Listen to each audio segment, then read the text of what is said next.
Hello and welcome to the Soul and Strategy podcast. My name is Sabine. I'm a spiritual life and soul business coach, and I'm here today with Mel Laird. And Mel is an Aussie certified menstrual coach, inner growth coach, and reproductive biologist based in beautiful southern New Zealand. She is on a mission to help as many women as possible reclaim their time, energy, and bodies using their cycle. Her work was born out of hitting rock bottom burnout as a chronic people pleaser struggling with endometriosis. As a coach, she is now obsessed with supporting women at all stages of life to unlearn draining good girl patterns and make themselves burnout proof and live deliciously on their own terms. Welcome, Mel. Thank you for having me, Sabine.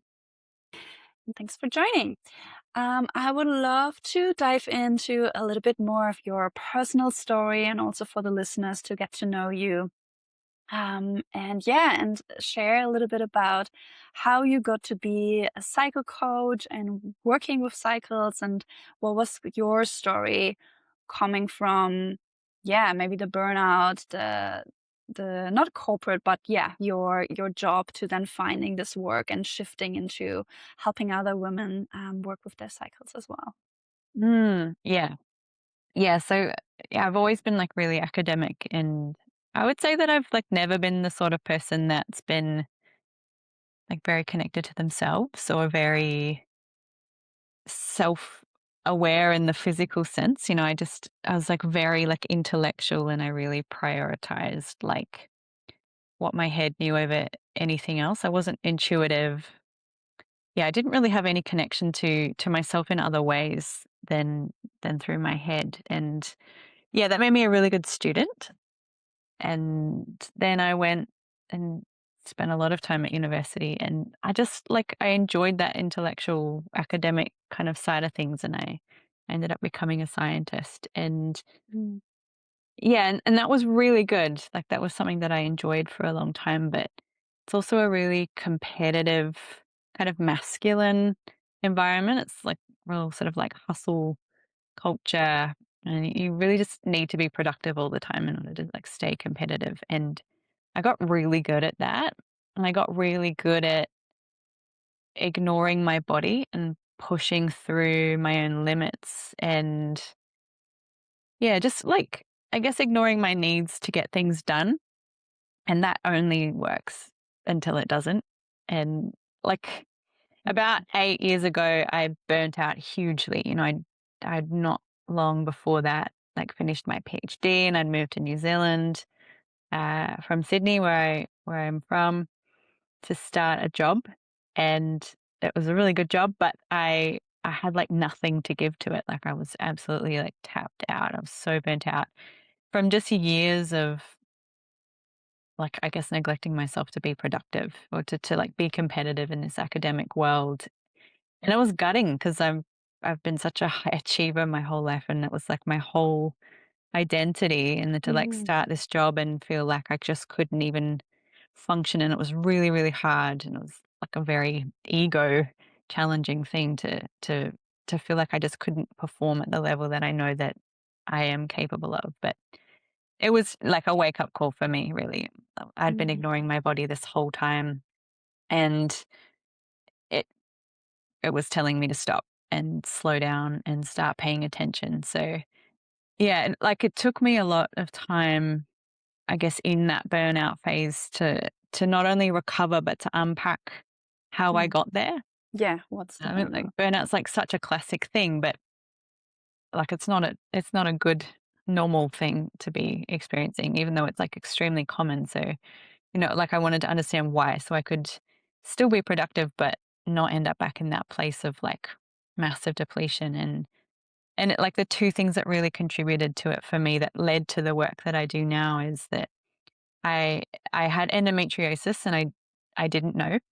Mm. I suspected that I did, but I was kind of ignoring that. So that was so like I guess getting diagnosed with that and really understanding what my needs are and how they might be different to someone without endo, particularly around rest and around needing to really listen to my body. That was a huge piece in recovering from burnout. And it's a huge piece in the work that I do now. And the other part of it was like unpacking, like the why behind the patterns that led to the burnout in the first place. Like why did I feel like I needed to be constantly working? Mm. Why did I feel like I needed to be like doing this much, maybe when everyone else is doing this much? Like why was I setting the bar so high? Where did my Mhm. perfectionism come from? And like why was I saying yes to things all the time and taking stuff on when I didn't have capacity for it? Like why was I doing this to myself? Like it felt like a compulsion, and it felt like something that was maybe out of my control. But I had to really confront, I guess, the fears and the beliefs, Mhm. underneath that. The fears that I wasn't smart enough, that made me like work extra hard, or the fears that people wouldn't like me if I wasn't always available, or if I didn't always say yes. And that kind of stuff is so draining. And that's, I guess, the good girl or the people pleasing type stuff. It's like we have to make everyone else comfortable. We have to Mm. make everyone else happy, even if that means, like, usually that means having to neglect or override your own body. So I just, like, my body said no, a really hard no. And it forced me to unpack the stuff that made me override it before, because I just couldn't. I'd like reached the end of a road and I couldn't operate that way anymore. And so, Mm. through tracking my cycle for endo, I like not only learned that, like, there were patterns in my symptoms, which are really important for someone with endo or any chronic illness to know, but that so much of who I was changed over my cycle. Like I guess I thought I was quite inconsistent or flaky before that, because, how I felt about my work, how confident I felt, how Mm. resilient I felt, how social I felt seemed to change a lot. Like it seemed to change really randomly. And I didn't understand it. And it was very hard for me to kind of plan, predict who I was going to be. Yeah. But tracking my cycle helped me see that there are patterns to all of this, Mhm. and like who I am in each phase of my cycle is different. I'm not meant to be consistent all the time. We're not meant to be, as women. We're not hormonally like that. Mm. So it gave me permission to really, I guess, unlock all of these different aspects of myself Mm. that were showing up in each phase of my cycle. Both the really awesome strengths and the kinds of challenges that showed up in each phase, and to really just understand myself in this much more holistic way. And that's the work that I do with people now. I'm a menstrual cycle coach, so people come to me usually for menstrual cycle stuff. Maybe they have painful periods, or they have really bad PMS, or there's just something going on that they know is linked to their cycle. And and then the work that I do is really based around the cycle being, I guess, the symptom, or the mirror The of the doorway. real problem. Yeah, it's Yeah. usually not the problem itself. It's usually like the messenger, and Yeah. digging into the cycle. It's a really great like reflection of the stuff that's already Mm. going on in our lives that perhaps we're not addressing. Maybe where you have leaky boundaries, or you're putting up with being treated in a way that you don't deserve, or your job is really draining you, or you're in a toxic relationship, or Mm. you you're estranged from someone in your life that's important to you. Whatever it is, like all of this stuff, we think it doesn't affect our bodies, we think it doesn't affect our Yeah. cycles, but it does. Like our cycle is so sensitive to what's going on in our lives. It's sensitive to how we treat ourselves. And Yeah. so that's the kind of stuff that I then unpack in coaching, and that's the inner growth side of what Mm. I do. So it's a really beautiful link between, the cyclic work and the deep personal growth, personal development side, which I geek out so much about both of those. So Mhm. in a nutshell, I suppose that's the kind of Mm. work that I do and how I ended up here. Yeah, and I love your story. It's like a full cycle of you going through it, you going through, your own challenges and now coming out of it and bringing that kind of like this hero journey where you bring the medicine that you found in the challenge now to other people. Mm, And I think, yeah, that's such a beautiful thing. And also, I think so many women don't see the connection between their day to day life and their cycle. And it's actually something I talked about with a friend this morning as I was thinking of our interview, Mm. because that's also something that I experienced where sometimes my periods would be so heavy.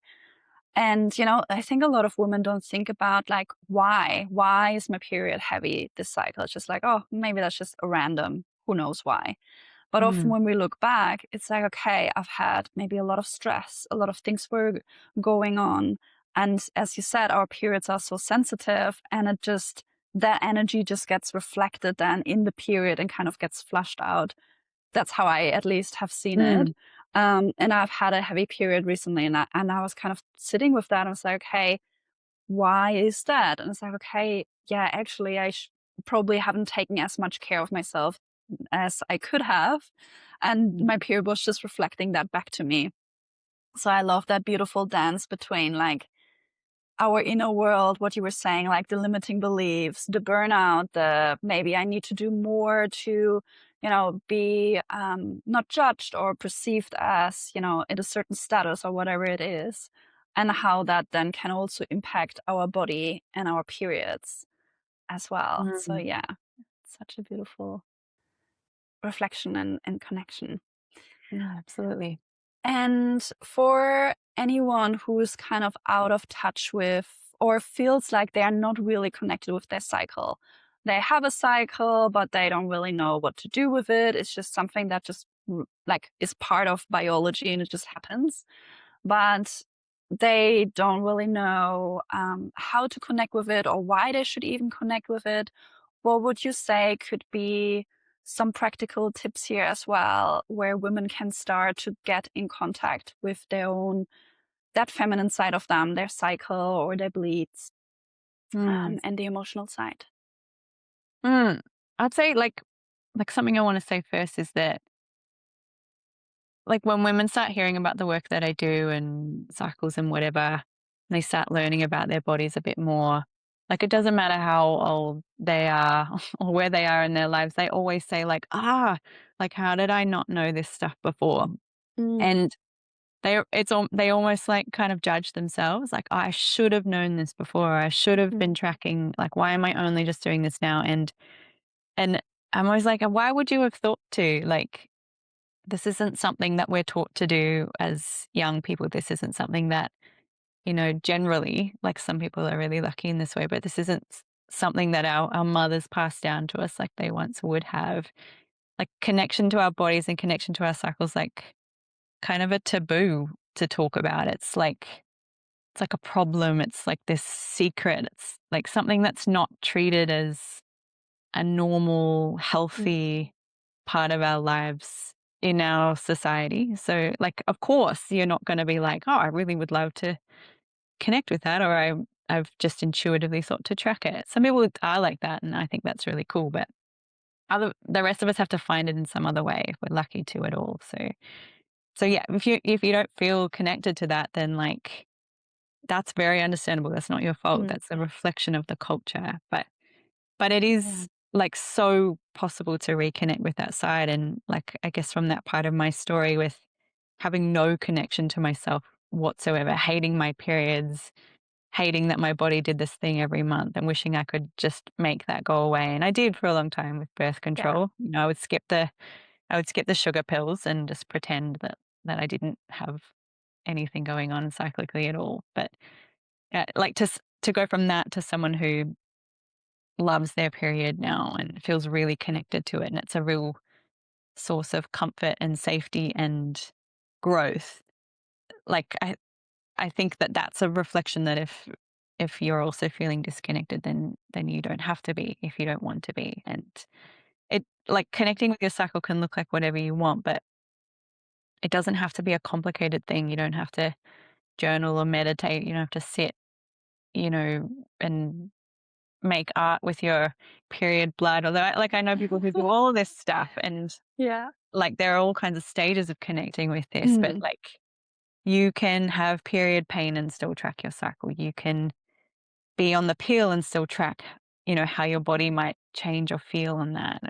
You can be in perimenopause and still connect. You can be pregnant and still connect with your body. Like, mm, I think maybe in the cycle space we're not very good at being kind of inclusive in that way. It's like we Hmm. have to be you have to have natural cycles in order to participate in this thing called cycle tracking or cycle syncing, Yeah. and I don't think that's right. Like, I think even if you're on the pill or any kind of hormonal contraception, Mm. uh, like, stuff's still going on in your body. It's not the same, but it's like who you are is still changing. So that's Yeah. a bit of a rant. I'll get off the soapbox now. But what you asked me was like, what are some Mhm. simple ways to kind of start connecting? And honestly, it's just pausing in the day to remember that, there's a body below your neck, and just like the way that I teach clients to do this in a really quick way, like in a 2 to 5 minute sort of way, is just to like sit down, and this might be something that you do in connection with going to bed or before you meditate or Mm. just taking a break before you pack the kids' lunches, whatever. Like just taking a really brief moment to pause and check in with yourself. It's a check in, like Mhm. how am I doing? And I was taught this like four bodies method by my mentor Claire Baker. And basically you're just like taking a really high surface view of like, how am I feeling mentally, physically, emotionally, and spiritually? And the spiritual piece can be whatever resonates for you. Maybe that's an actual religious or spiritual practice. Maybe that's how connected you feel to yourself or to something that's important to you. And you can just start like jot down like one word for each of those categories, or Mhm. like a smiley face or a sad face or a number or whatever Mm. kind of makes sense to your brain. I don't generally use an app, but you can. Like I don't really like the technology side of that. I'm a pen to paper sort of gal, but like it doesn't matter how you do it. Like the only thing that really matters is that you're taking any amount of time to check in, and and that you're doing it every day. Because if you want to build up a picture of how you change cyclically, which is one of the reasons to track, if you're just kind of doing it every other day or once a week or something, you're just not really going to get much of a picture, and you're going to lose your, I guess, motivation to do it because you're not going to be seeing anything happening. Yeah. Um, so like, so whatever you can manage each day, perfect. And and as for the why, like maybe you have, period symptoms that you want to understand so that you can plan for and prepare Mm. for those, like heavy periods or PMS, or maybe you have PMDD and like things get quite dark for you before your period.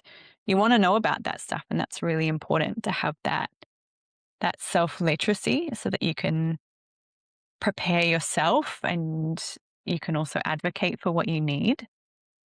But like so much of this is about energy for me. How does your energy change? How does your capacity change over your cycle so that you can plan and predict what your future needs will be? Like that's kind of it for me, is really understanding who I am and how my needs change so that I Mhm. can put things in place to support my future self. And that's like a level of self-care that I had like never understood before. But yeah, so Mm. so those practical things, like symptoms and energy, but also to, I guess, understand who you are as this like whole full spectrum person that's changing over your cycle. It's a really beautiful tool for self-growth and personal development, unpacking all these different layers of who you are and what you like and how they show up in different points of your cycle would be like that's what keeps me tracking now, even though I have a really good understanding of all those practical things and I've put a lot of that in place. So there are so many layers to it, and you can go as deep into it as you want to, but it can also be as simple and quick and straightforward as you want it to be as well. Yeah, and I think that's the beauty. As you said, it can just be that quick check in, and you can already get so much out of it. The only thing is, obviously, you need to stay consistent. You need to do it every day. You need to do it for multiple months in order to actually Yeah. see patterns from, one cycle to the next to the next. Um, but yeah, it sounds like it's a great, easy way for anyone to just start, and it doesn't have to be complicated, as you said. And I Mm. also think it's so interesting. I really see it also as a puzzle piece that we sometimes leave out in coaching. Like, for example, the coaching that I do a lot of mindset, inner child, um, also on the soul level, visualization, and that type of work.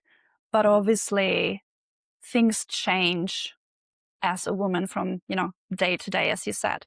So for example, have also experienced like days where I would have like huge self-doubt, um, and just doubting, life, my business, what I'm doing with my life, and not understanding myself as in why am I like that, or why do I have these doubts now? Where are they coming from? And yes, I can go down the mindset route and trying to understand the root cause, trying to drag me out of it. I can do somatic work. I can move my body. I can approach it from that perspective. But what I find really interesting is, yeah, as you said, like seeing the pattern and understanding maybe it's not coming from a childhood, lens or perspective. If it just pops up, randomly, it's probably not that. It's probably something else. And for me, when I then talked with my partner, he at some point pointed out, like, oh, is your period coming soon? When is your period? And I started seeing that pattern, that I would have those self-doubt patterns every time, like a few days just before my period. So Mm. now when I have those thoughts, and I don't track my period, like every day, but I just track it kind of like when it's starting, like just a bigger picture. I look back and I check in, okay, is my period coming soon? And then I just know it's just a hormonal thing. Like I know I have those doubts and they're part of me and it's valid and it's okay. But I also know they will go away as soon as I have my period. It's not something that I should be worried about or I should take completely serious, because it's just something that comes and goes. It's just, the thoughts that I have in that moment at that state of my cycle. So I think that for me really helped me to understand myself as well, and also to feel better about myself and not think, oh my God, why am I like that? Or why do I have these doubts? Or why am I crying now? But to understand that, well, I'm just Mm. a cyclic hormonal being as well, and that's fine. And I just, yeah, the reassurance of understanding why I feel that way, looking at it from the lens of the cycle and my periods, has just given me a lot of like reassurance that that is okay as well to feel like that in those moments. Mm. I think that's a really beautiful example, and you've touched on something that perhaps I should have mentioned is that, like, the Mm. point of tracking your cycle isn't just to track it and never look at it again. Like, Mm. it's to go back, to, okay, day whatever 26 or something of my cycle. Oh, I feel like this every month, and then by day 27 I feel totally different. And that helps you make decisions about what kind of action to take. Do I trust this feeling and take action on it, or do I know that this is going to pass? Um, when it's self doubt or something, that can be really important in the kinds of ways that you show up in your business. But it's also just this beautiful, this safety, when we have those wobbles and we can understand the link to the cycle, that it's not going to last. It's Mm-hmm. just, all right, something that I'm feeling now, but tomorrow Yeah, I'll feel differently. And exactly. it's permission to not be the same. It's permission to not always feel like the most excited person ever about what you're doing, like, which isn't very authentic. Sometimes we go up and down, and sometimes it's got nothing to do with your cycle. But a Mm-hmm. lot of the time it does. And if you can understand that, I think that really, yeah, I've found it's given me a lot of safety and comfort to be able to have that cyclic perspective and understand me and my thoughts and my Yeah. patterns through that cyclic lens. Yeah. Yeah. That's beautiful. And what would you say to people who maybe don't have regular, like the length of the cycle differs? So let's say if someone sometimes has 28 days, then 35 days. So obviously day 20 will not be the Yeah. same, like if you look at it, from the cycle. So how can you then compare the different cycles if, let's say, day 27 is different on a 28 cycle, and then next month, day 27 on a 35-day Mm, cycle, it's not as close to the actual bleed. So how can we yeah. then compare those dates if there's fluctuations and inconsistencies? I feel like there's so much I can say here. And it's also Mhm. such a good practical question, because I think the cycle thinking world assumes we all have 28-day cycles Yeah. exactly the same. And that's just kind of nonsense. Um, So, like, what I would do is I would still just absolutely track your cycle and take, your first day of your period as day 1, just like so that's a nice easy thing to do. But the thing that's gonna be more important for you if you have irregular cycles is tracking ovulation. Mm. So, ovulation is, like, usually around the midpoint of the cycle. It's, when the ovary releases an egg, it's when we're technically fertile. And ovulation is, like, actually the main event of your whole menstrual cycle. It's not the bleed. The bleed is just what happens if you don't become pregnant because of the ovulation, Mm. So that's the main thing. So, like, without over explaining this and giving you the lecture, your cycle has 2 halves. There's the Mhm. bit between your period and ovulation, and that's your follicular phase. And then there's the bit from ovulation back to your next bleed, and that's your luteal phase. And if you have irregular periods, it's usually your follicular phase that's getting longer or shorter. Your Mm. luteal phase is pretty much always going to be 14 days, plus or minus a couple of days. Like, Mhm. it really doesn't change. That bit from ovulation to your period is the bit that's actually quite stable. And so if you have irregular periods, it's that bit from bleed to ovulation that can change. So Mm. so if you have that anchor point of both your bleed and ovulations, particularly ovulation, then that gives you a much better idea of when you'll actually bleed. So it's not going to be this super random thing. You'll just know if you ovulated a bit late or ovulated a bit early, and then that will give you an idea of when your period will come. But you can, like, the days don't really mean anything. They're more about, like, where are you relatively in your cycle? Mm. Like I like to work with, these different phases, these different parts of the cycle rather than like, oh, everyone should be feeling this on day 23. Like, that's kind of meaningless because we're all different. And what does day 23 mean to people with different cycle lengths? So I like to talk more about, like, okay, this is what ovulation can feel like, or this is what your period can Mhm. feel like, or this is what the week before your period or however long that is for you, your premenstrual phase can feel like. And there are shifts. I work with there being 4 different parts to the cycle, like there are 4 seasons. Mhm. And just like the seasons, each part has a different flavor to it. Like, it feels a bit different. Our energy, like our whole vibe is a bit different in each one. And when you've been tracking for a long time, the numbers don't really mean anything because you can just feel when you're moving from one phase to the Mm. next. You're like, oh, I'm feeling very, premenstrual, very autumn now. And, like, maybe this is happening on the wrong cycle day. Like, normally it's day 21 for you, but right now it's on day 17. Who cares? Like, you can feel the shift. Yeah. And that to me is the core skill of tracking. It's not Mhm. like being able to recite on day 3, this happens to me. It's having that embodied, intuitive understanding of where you are in your cycle landscape. Like, I can feel when my period's coming early, not because I necessarily counted the days from ovulation or I'm on this day. Like, it's a heaviness in my pelvis. Mm. It's it's a sh- my stress goes away. Like, it's all these little subtle signs that tell me, like, I'm going to bleed today, even though my calendar says it's not due for 3 or 4 days. Like, Mm. that kind of stuff. So definitely track anyway. Like, this is the kind of embodied, intuitive way that women used to live. We've gotten so out of that. And I think we then get so caught up in the, like, I want to do this right, or I want to do this with numbers, and I want a Mhm. spreadsheet, and I want it to be, and, like, I'm a scientist, like, I get that. But yeah, it's about the feeling. It's about being able to know on some level that's maybe not this level, where your body is and what you need in those moments. It's very intuitive, or it can Yeah. be if you want it to be. Yeah. Okay. So what I'm hearing is like start with like tracking every day how you're feeling on Mm, all those 4 levels.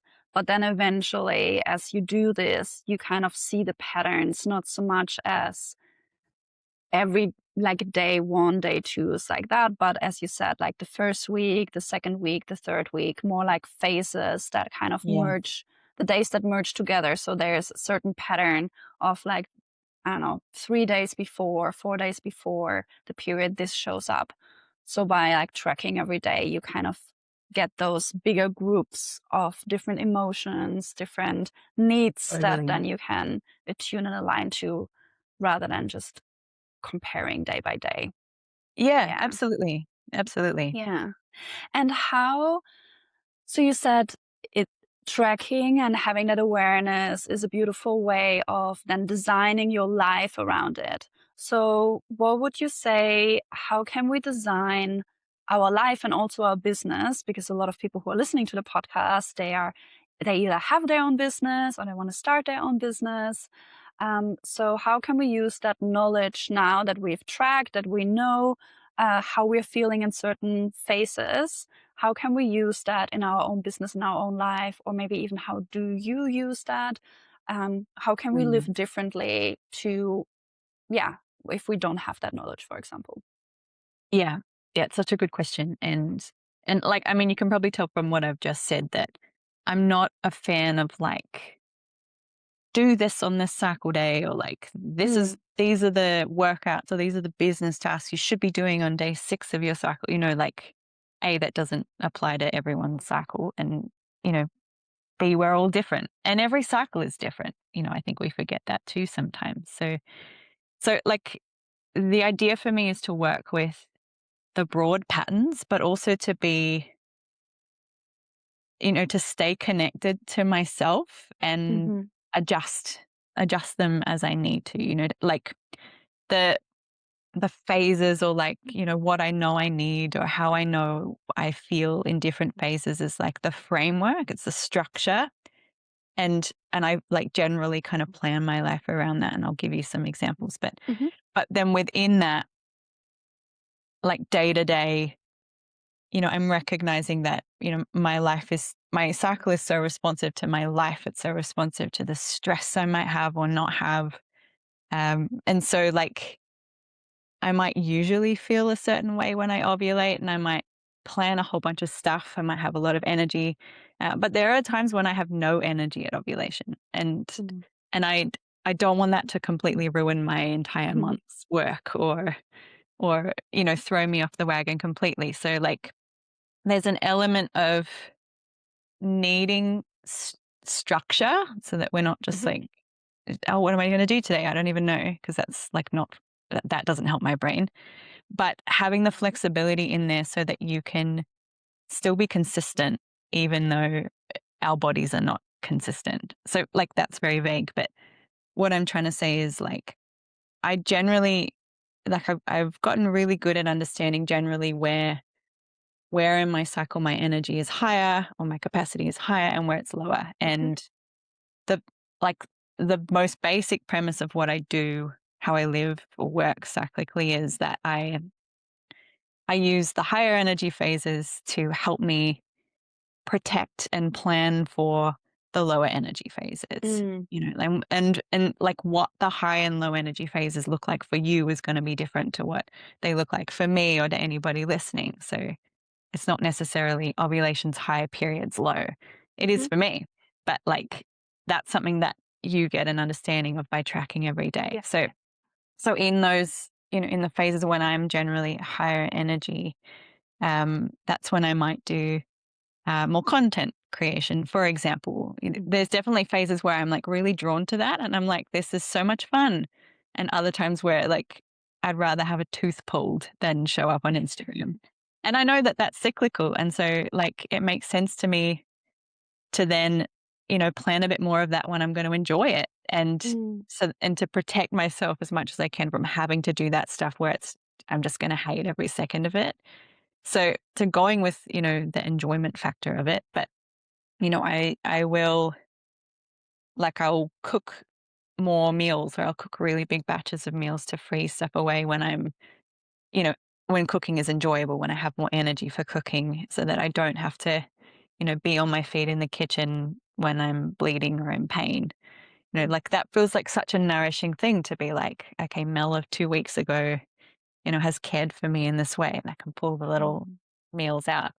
So, yeah, I really just try to adapt the rhythm of my month to fit the kinds of tasks that I have energy for and that I am drawn to. Hmm. And that's taken a lot of figuring out. And I'm lucky that I have a lot of flexibility in my life. Even in my business, even in my science job, like I would do lab work when I had more energy because I'm on my feet a lot and I have to use my brain. And there's other times when I'm more creative, but maybe a bit less analytical. And so I won't try to do the maths type stuff then because I know that's really hard for me to do. So just like it's really trial and error, but it's generally having that structure usually around your energy because that's Hmm. such a big, like we plan our day around our energy. So it makes sense to also plan your month where you can around your energy if you've got capacity to change things. But yeah, but having that flexibility. So if you show up on what's supposed to be a high energy day and you've got a zillion things planned, but actually feeling really depleted because Yeah. you're And stressed or something's going stress. on with your life, that you can adjust, Yeah. or maybe your period arrives early and, oh no, it's messed up your whole plans for day 26 and 27 when you were going to Mm. smash out all this work. So there's a lot of like giving yourself grace. There's a lot of needing to be a bit flexible and fluid and just having a lot of compassion for yourself so that you can move stuff without feeling like you're just totally letting yourself off the hook and doing nothing, Yeah. maintaining some amount of consistency, even though your body will always throw you curveballs. Yeah, and what I thought was interesting because you were saying like kind of thinking past Mel, to have prepared all of this for Mm, you. So for me, it also sounds like, yeah, it's that act of self-love of it like is. how can I nurture and care for myself that is aligned with my cycle and with who I am. So as you said, if I Mm, know that I won't have a lot of energy, time, or whatever it is in 2 weeks, what can I do now to think myself later and to look after myself, right? Instead of asking someone totally. else to take care of us when we have our periods, what can I do now That's knowing nice that, too, if you yeah, can. of Do course that it's as well. nice, but not everyone has that, or the person might Yeah. not be available. But yeah, really thinking about how can I take care of myself and what can I do to set that up for myself. And I think Mm, the other thing here that I was thinking as well, because so often in the business world, we talk about consistency. And obviously, as a woman with cycle, consistency can be really hard. And it, we're just not, like our energy and our hormones are just not consistent, right? That's just fact. So mhm. I love that idea of what you were saying of like kind of the same way what I was just saying before, but preparing yourself for those times where you don't have the energy so that you are kind of consistent, let's say when it comes to posting, for example, or creating work, or even like the podcast episodes, right? If I want to Yeah. publish a podcast episode every week, but I have a lot of energy in a certain time, I might just record 4 episodes in 1 week and then just get them Mhm. scheduled. And that's my work done for the month, right? So I think that's just like the working smarter, not harder part where we take that knowledge, what you said, of now I know myself, I've got the energy. Why am I not, putting in that work now if that feels right and I feel inspired to record things or to post things? And I just schedule them. And then it is consistent. It's just not that I do the work every day. I just work cleverer and, better stuff Yeah. instead of harder. Yeah, it's like consistency on a different scale, isn't it? Yeah. It looks consistent from the It's not outside. day to day or even week to week. Mm. It's consistent. It's like month to month. Mm. And that I think that's still consistency, right? Like batching is like my favorite thing and it's something I want to just keep getting better at. But I feel like there are a couple other things, if you don't mind me sharing, that came up when you were speaking just then, Yeah, sure. which is that like the trap of like the using the higher energy parts of your cycle to support the lower energy parts is that we can we can still be applying like this. Living cyclically is about, for me, it's about like connecting to a more feminine way of living. And feminine, I don't mean that in a gendered way. I mean that um in the opposite to like the hustle culture masculine way of like constant growth, production, do, do, do, do, do. And it's easy to apply that masculine mindset to living Yeah. cyclically. And I see that all the time with like workouts and stuff. Like, right, we need to like there's this idea that you need to kind of like mine the high energy bits. Mm-hmm. Like we really have to like squeeze the juice out of those time. Like ovulation is generally, like for a lot of women, that's a higher energy time. So like that's when we need to like smash out work. That's when we need to like cram full of stuff. And that's the opposite of cyclic living. You might be doing that around your cycle, but that's like this. It it still ties into this idea that like we have to be hyper productive to have worth, which is not. That's like the opposite kind of vibe. And I think that's such a trap that people fall into with this cyclic kind of space. And like there's such a joy in having energy and keeping it for yourself. Mm-hmm. Like having energy and being able to actually enjoy it, use it to go for a swim or to Yeah. like Not the shoulds, but the want just to do tos. something that feels good to you. And like, because overdoing it when you have high energy is still overdoing it. And that is like maybe you're resting when you bleed and that's helping, which that helps me, but we can still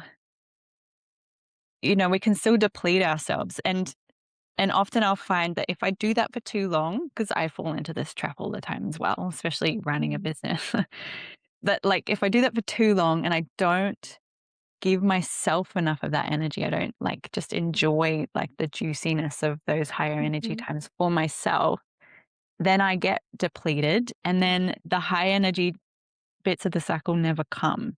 Then I just feel like flat and tired all the time because I've like taken away the thing that was doing this. The I didn't respect the cycle really. So I guess I wanted to say that piece that it's really, really tempting to go hard Mm. when we technically have the capacity, but just because you have the capacity to do something doesn't mean you need to use it. Like it doesn't mean you need to give everything, but that's just how we're, I guess, conditioned is like, I've got energy. I need to give it I needed to give it to my children, or I need to give it to my job, or I need to, Mm. like, it's selfish to keep any of that for me. But that, like, keeping some of it for you is actually what helps the whole cycle Yeah. work. It's filling your cup in a different way. Yeah. Yeah. I love that idea and that reflection of using that energy for ourselves and not Mm. ticking off the to-do list boxes. Oh, I've got energy now. Now I need to do all of those things. But Yeah. yeah, enjoying them as well. And before we wrap up, I just wanted to touch also on the people pleasing and the burnout, because I know that you connect them to the cycles, and I know, yeah, that you talk about how we can use our cycles for those like people pleasing and burnout and the good girl patterns and how they are connected. So I'd love for you to just touch on that a little bit before we wrap up. I think what we just spoke on is a really good example. Like Mm. women will often tell me that, and I've experienced this too, that they have like a superwoman week Hmm. where it feels like life finally is just like working and you're really just on at work and things are kind of flowing. You've got energy, you're parenting great or whatever it is that you've got going on. Like things are just kind of flowing. And that can be a really lovely time. And you can get a lot done if that's kind of what you need to be doing. But that that version of you, like that superwoman version feels like she is like, what's the word? Invincible. Mm. And like she can say yes to anything and she can do everything. And she is not the best person to have in charge of your calendar. Like, so if you're like, Mm. it's so easy to just be like, yeah, totally, I'll do this. So I'll say yes to like 50 million things. It's kind of like when you're in the height of summer, which is, I guess, Yeah. where you are in the cycle context, and you're like, it's never going to end. Like, it's just going to be the best forever. And like you're kind of in denial that like in a Mhm. week or so, your energy is going to start to taper off. Your mood's going to shift, perhaps, depending on who you are. You're going to start like heading down energy wise and hormonally into this place that's preparing you to bleed. It's so easy to forget that when you're in like the rose colored glasses, middle of your cycle, usually that's the place. And that, if you're a people pleaser, like if you're someone who like says yes out of obligation a lot, or if you're the kind of person who is like the peacekeeper in your family, or you're the rescuer in your family, or the person that all your friends go to for help, you fix all their problems. Like if you're that person who already overgives, Mm. then like then that like layered on top of your cycle, there can be points in your cycle where that kind of gets out of control. And like before you know it, you've just massively overcommitted yourself because that's kind of your tendency. Maybe you don't even want to say yes, but um, saying no feels like disappointing someone, or you don't have boundaries or whatever it is. Like if you're that sort of person that feels like they need to be available to everyone, or who feels like they don't want to disappoint anyone, and then you also have this, higher capacity or higher energy phases, we can massively deplete ourselves and then book heaps of stuff in, say, for when you've got your period and you're actually really tired because you don't know how to say no. So, like, there's this intersection between, like, there are parts of your cycle where we're more naturally outwardly focused, where we're thinking more about others, we're more social. And there are others where we're more inwardly focused and we're more perhaps reflective, or we're more Mm. like better able to prioritize our needs. And knowing that stuff, knowing that landscape is so important if you're a people pleaser, because um, people pleasers are very outwardly focused already. And so, entering those outward social, focused phases can be a bit of a danger zone, Mm. because that gets turned way up, and then we have to kind of scramble, say, during our period to like deal with the millions of things that we've committed to. Yeah. But like there's this beautiful intersection. I say beautiful, but it can be a real pain between, like people pleasing patterns which would come up for you anyway, and then where they get kind of like heightened or turned up. Mm. And but like the flip side of that is that we also have periods of our cycle where we're more boundaried, where we're more tuned into our needs. And those are like the really golden opportunities for people pleasers, or for good girls like me, to use the energy of that to say no.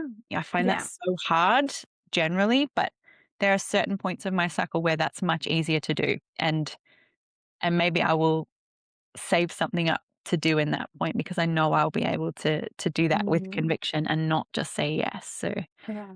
So like this is the kind of like landscape, I suppose, that really helps you manage those tendencies to push beyond your own limits if you're the sort of person who does that really easily.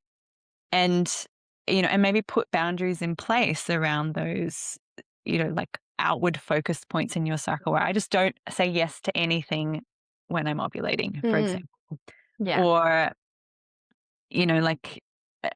like whatever it is that you need to do, those are the kinds of ways that you can use your cycle to protect yourself if you're a people pleaser, so that you don't just massively deplete yourself Yeah.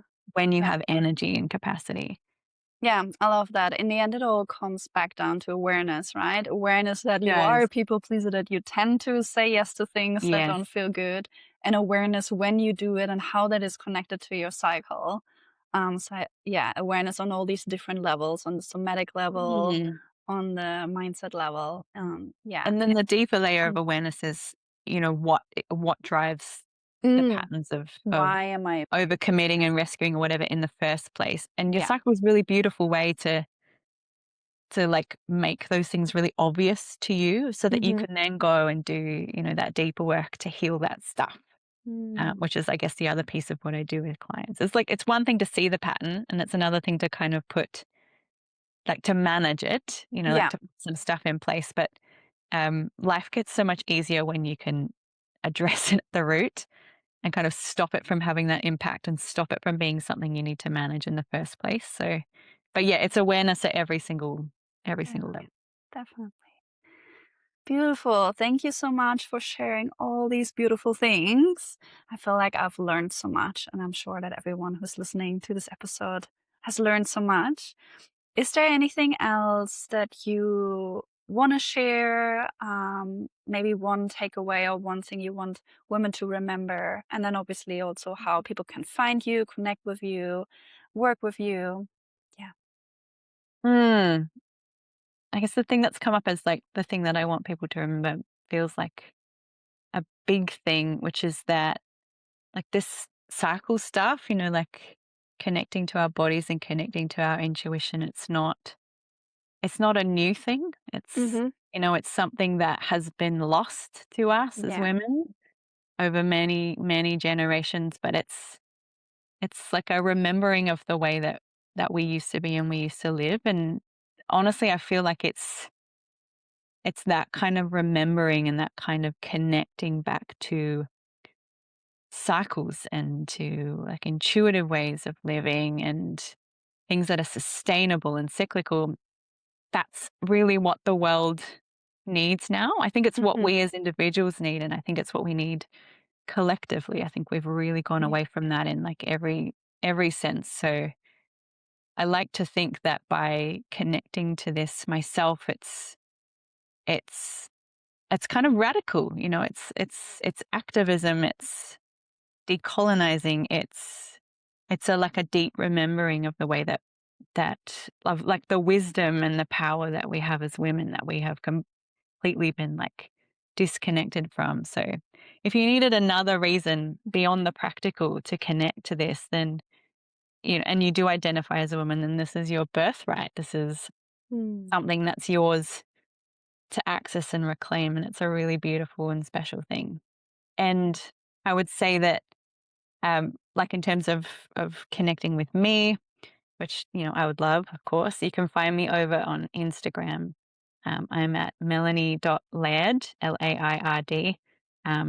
No, melanie.laird.coach. And I post lots of things about everything we've just talked about. I've also got like a free, um, like a map for you to track your energy over your cycle. So you can find that from the link in my bio over there. So Yeah, yeah, and I can put love those to see links you in the there. show notes as well. So for Yes, anyone who's interested, I'll put the link in there so it's easy for you to find perfect. Mel and to connect Thank with you. Mel.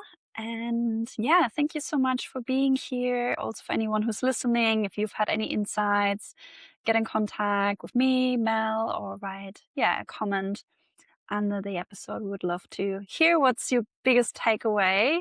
And yeah, thank you again for spending those, I think 45 minutes probably now. So Nice. much time talking about cycles. Thank you. I could talk for another 45 hours. So thank you for having me, Samina. Thank you. And thank you for everyone who's tuned in and who's listening. And I'll see you in the next episode. Bye.